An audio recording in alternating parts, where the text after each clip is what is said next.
L'effet boomerang de l'argent envoûté.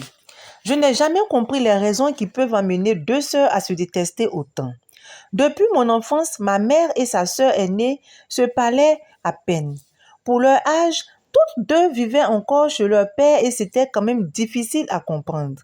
Mon cousin Hassan et moi vivions également chez notre grand-père.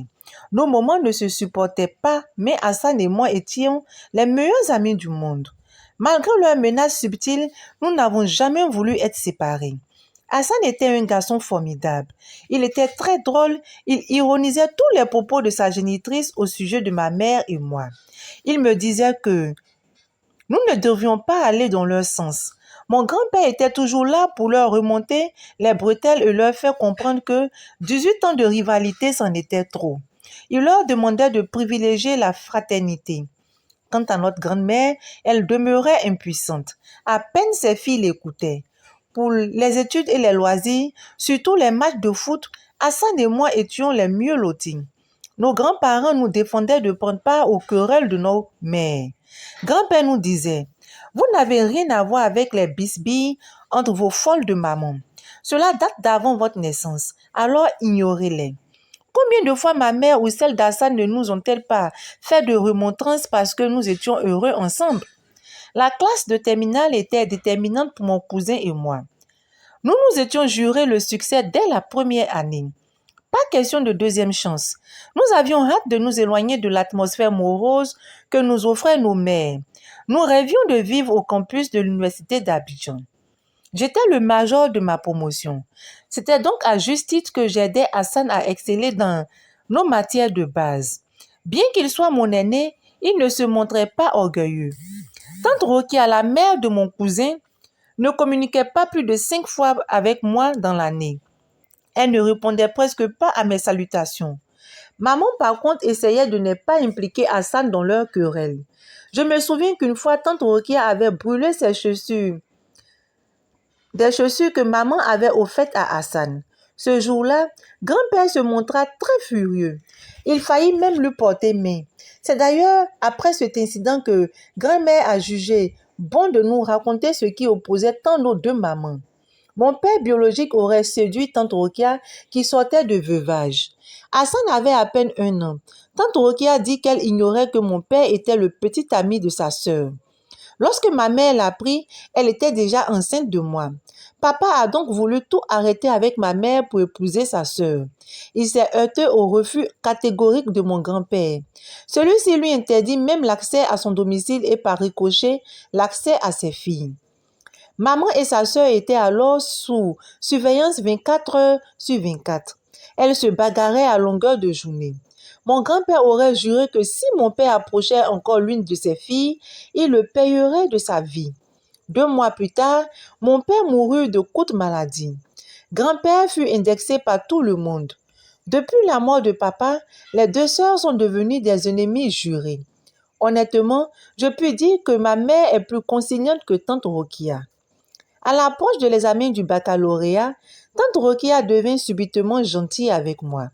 Même grand-père en fit la remarque. Il en avait été heureux, lui qui en avait marre de voir ses 2 filles se détester au plus haut point. Je pouvais même dormir avec Hassan sans qu'elle me somme de sortir de sa chambre. Le premier jour de l'examen, après les bénédictions de nos grands-parents, tante Rokia m'appela et me remit discrètement un vieux billet de 2000 francs. Je lui fis comprendre que c'était gentil de sa part, mais que ce n'était pas nécessaire. Elle insista en me faisant un grand sourire. Cette tendresse me toucha. Tout le monde avait apprécié notre complicité du moment. Je pense que toute la famille s'en était réjouie. Ce 4 augurait une très bonne journée et me requinquait pour affronter les épreuves. Dès que nous sortîmes du domicile, Hassan m'accosta. Il voulait absolument savoir ce que sa mère m'avait dit. Je lui présentai le billet de 2000 francs qu'elle m'avait donné. Aussitôt, mon cousin me supplia de le partager avec lui car elle ne lui avait donné que 500 francs. Il insista tellement que je lui remis les 2000 francs par manque de petite monnaie. Mon cousin en fut très heureux. Je l'appréciais tellement qu'il m'était difficile de lui refuser quelque chose. Au centre d'examen, mon cousin et moi n'étions pas dans la même salle. Cependant, lorsque je vis la première épreuve, j'eus foi en notre succès. Je me disais qu'il n'aurait aucune difficulté à la traiter car nous y avions longuement travaillé. Chaque fois que je traitais un exercice, je pensais à lui, surtout celui de géométrie. En fin de matinée, le calme qui planait sur le centre a fait place à un remue-ménage incroyable. Que se passait-il? Tous les regards étaient braqués sur la cour de l'établissement. Les surveillants s'agitaient et couraient dans tous les sens. L'un des nôtres qui s'était rapproché de ses collègues revint avec l'information. Un des candidats avait perdu la raison en pleine composition. On n'arrivait pas à le maîtriser parce qu'il était devenu très farouche. À un moment donné, j'entendis la voix de mon cousin hurlant mon prénom. Je sortis sans tenir compte du surveillant. Le spectacle auquel j'assistais me pétrifia.